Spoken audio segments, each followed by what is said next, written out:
ವೀಕ್ಷಕರೇ, ಎಲ್ಲರೂ ಹೇಗಿದ್ದೀರಾ? ಪೊಂಗಲ್ ಅಥವಾ ಕಿಚಡಿ ಮಾಡೋಕ್ಕೆ ನಮಗೆ 1/4 ಕಪ್ ತೊಗರಿಬೇಳೆ, 1/4 ಕಪ್ ಹೆಸರು ಬೇಳೆ, 1 ಕಪ್ ರೈಸ್ ಬೇಕು. ವಾಟರಲ್ಲಿ ವಾಶ್ ಮಾಡಿಕೊಂಡು 3 ಸಲ ಇಟ್ಕೊಳ್ಳಿ. ಒಂದು ಕುಕ್ಕರ್ಗೆ ಸ್ವಲ್ಪ ತುಪ್ಪ ಹಾಕಬೇಕು. ಅದಾದಮೇಲೆ ಜೀರಿಗೆ ಹಾಕಿ, ಅದಾದಮೇಲೆ 2ರಿಂದ 3 ಹಸಿ ಮೆಣಸಿನಕಾಯಿ, ಜೊತೆಗೆ ಕರಿಬೇವಿನ ಸೊಪ್ಪು ಮತ್ತು ಈರುಳ್ಳಿ ಫ್ರೈ ಮಾಡ್ಕೊಳ್ಳಿ ಹೊಂಬಣ್ಣ ಬರೋವರೆಗೂ. ಅದಾದ ನಂತರ ಟೊಮ್ಯಾಟೊ ಮತ್ತು ಅರಿಶಿನ ಹಾಕಬೇಕು. ಅದಾದ ಮೇಲೆ ವಾಶ್ ಮಾಡ್ಕೊಂಡಿರುವಂಥ ಅಕ್ಕಿ, ತೊಗರಿಬೇಳೆ, ಹೆಸರುಬೇಳೆ ಮಿಶ್ರಣನ ಹಾಕಿ ಅದರ 2ರಷ್ಟು ನೀರನ್ನು ಹಾಕಿ, ಉಪ್ಪು ರುಚಿಗೆ ತಕ್ಕಷ್ಟು ಉಪ್ಪನ್ನು ಹಾಕಿ ಕುಕ್ಕರಲ್ಲಿ 3 ವಿಷಲ್ ಬರೆಸ್ಕೊಳ್ಳಿ.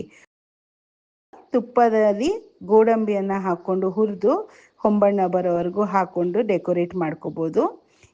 ಆದಂಥ 1 ಪಾಟ್ ಮೀಲ್ ರೆಡಿ ಆಗುತ್ತೆ. ರೆಸಿಪಿ ನಿಮಗೆ ಇಷ್ಟ ಆಗಿದ್ರೆ ನಮ್ಮ ಪೇಜ್ನ ಲೈಕ್ ಮಾಡಿ, ಶೇರ್ ಮಾಡಿ, ಕಮೆಂಟ್ ಮಾಡಿ.